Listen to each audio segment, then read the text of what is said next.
అదరకొట్టే కారం రంగు రుచి ఆచి కారం పొడి. ప్రభుత్వ కాలేజీలు ప్రైవేటు వ్యక్తులకు ఇవ్వడమేంటని ప్రశ్నించిన మాజీ సీఎం జగన్ వ్యాఖ్యలపై మండిపడ్డారు డిప్యూటీ సీఎం పవన్ కళ్యాణ్. కాంట్రాక్టర్లని బెదిరించడం సరికాదన్నారు.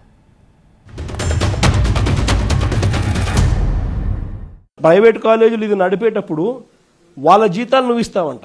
చెనిక్కాయలకు బెల్లాలకు ఈయన మనిషికి కాలేజీలు కట్టబెట్టడమే కాకుండా మళ్ళా ఎదురు 120 కోట్ల రూపాయలు ఎదురిస్తున్నాడు.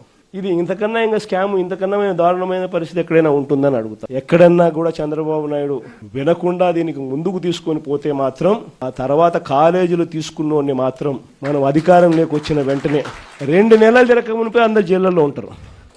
ఆ కాలేజీలు తీసుకున్న వాళ్ళు మాత్రం. మీ అధోగతికి నేను ఏం మాట్లాడను, మీ దిగజారుడుతనానికి నేను ఏం మాట్లాడను. ప్రకృతిని ప్రేమించేవాడు, తల్లిదండ్రులను గౌరవించేవాడు చేసే పనులా ఇవి? పిల్లలకి కులాలను పట్టుకొస్తామా, ఆపాదిస్తామా? వేరే దారులు లేవా మీకు పాలిటిక్స్ గురించి మాట్లాడడానికి? సిగ్గుందా ఒక్కొక్కరికి అలా చేసే వాళ్ళకి? మాకు నోరు లేదనుకుంటున్నారా?